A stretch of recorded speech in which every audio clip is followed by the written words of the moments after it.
Joining me right now is Wisconsin Congressman and former U.S. Marine Intelligence Officer Mike Gallagher. Congressman, it's great to see you. Thanks very much for being here.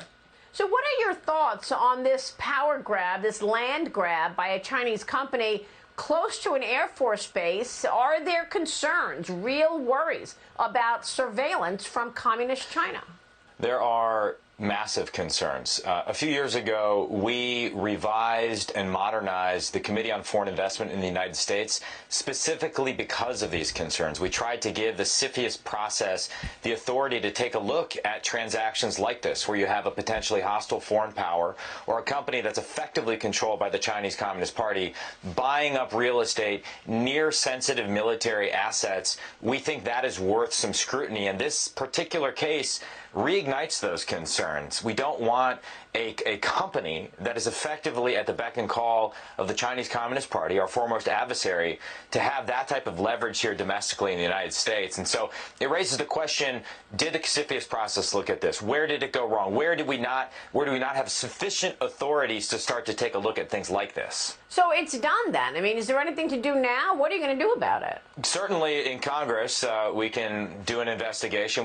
We could look at the deal. There's probably ways in which we could reverse it if indeed there was a clear and present danger to U.S. national security. But going forward, I think we have to learn the right lessons. If it was allowed to happen and if it was a mistake, we need to bolster the CFIUS process. We need to take another look at that legislation we passed, FIRMA, and figure out where it went wrong. More broadly, I think we need to recognize what the Chinese Communist Party is doing. I mean, they're seeking to have economic leverage across the world and right here domestically in the United States to coerce us into doing their bidding. A lot of times we've seen over recent years people in the private sector and corporate America unwilling to criticize the Chinese Communist Party because they don't want to lose access to that market and they don't want to see the CCP leverage that economic weapon against them. That's the type of warfare we're in right now. A lot of this competition is playing out not just in the military domain, but in the economic and financial domain.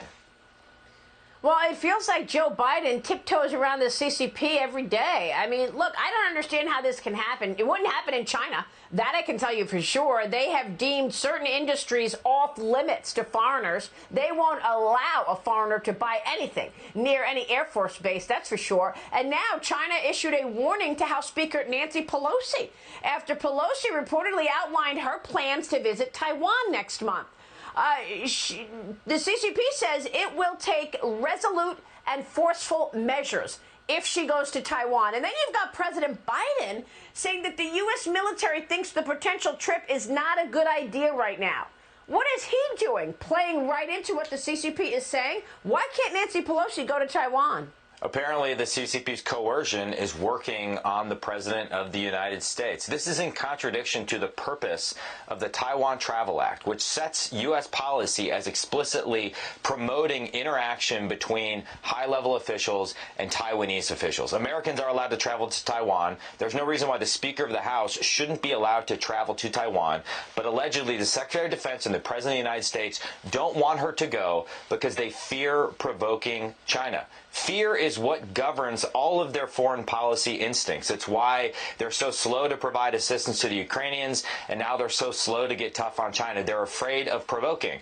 But in both this instance and in the real estate instance, reciprocity should govern our relationship. If, as you said, the Chinese don't allow Americans to buy property near their military bases, then we shouldn't allow them to do the same here in America. If they're not going to let our officials travel to certain countries, then we shouldn't let their officials travel here to the United States. Reciprocity, a level playing field, is what we should insist upon, and we should not allow the Chinese Communist Party to intimidate us into submission. Well, I think it's just outrageous, and I know you put yourself on the line fighting for this country, and we're on the front lines in terms of intelligence for this country. You did that to protect our freedom and liberty in America, and now we have to worry that our commander-in-chief might be compromised, so he's just tiptoeing around China. A source now tells Fox News that the federal investigation into Hunter Biden has reached a critical stage as officials look into possible charges. The charges could include tax charges, foreign lobbying violations, as well as making false statements in connection with a purchase of a firearm. Any news here? What are you expecting? And is this the reason that Joe Biden tiptoes around the CCP? Well, here's what seems obvious to me. Hunter Biden is the ultimate swamp creature. Clearly, he profited off his father's position as vice president, his father's influence and access. I don't yet know, based on the evidence, whether he went afoul of any laws. But if this type of swampery, this type of profiteering isn't illegal, it should be. And this has to be a priority for a Republican-controlled House come January of next year to investigate this. Because it's not just the fact that he may have violated the law. It's also the fact that when the Hunter Biden laptop story came out, we had 50 former high-level intelligence officials come out and say, nothing to see here. This is Russian disinformation. Well, it turns out that was bogus. The laptop is real. We're learning more and more about it every single day. So we've already sent letters to these officials telling them to preserve their records because we're going to subpoena them when we have control of the House. We need to make sure that people aren't using their position as a high-level intelligence or defense official to spread disinformation. And that's the irony. In invoking this idea of combating disinformation, they were spreading bad information and, in so doing, influencing the last election. That's inappropriate at best, and potentially even worse than that. So we have to get to the bottom of this. We can't allow this type of corruption to go forward. Yeah, well, you make a great point in bringing up the spies who lied, 50 of them right before the election. But isn't this all in the CCP playbook? I mean, you know, buy land near an Air Force base in America and around the world, pay officials, corrupt officials who are willing to take money so that you could sway the way that they suggest or rule on China policy. I mean, isn't this all in the CCP playbook? It's what they call elite capture. It's an essential element of their broader effort, what Xi Jinping calls the magic weapon of united front work. And what we also see is their companies, which are again controlled by the party, will pay former members of Congress to lobby on their behalf. I had a bill that would have banned the federal government from using or procuring Chinese drones because it presents an unacceptable security risk.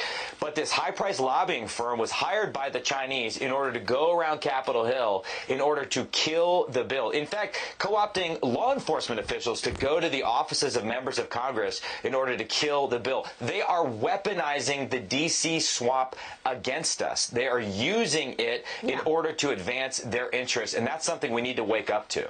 Congressman, we're going to keep a spotlight on it. We so appreciate your efforts in this regard. Thank you, sir.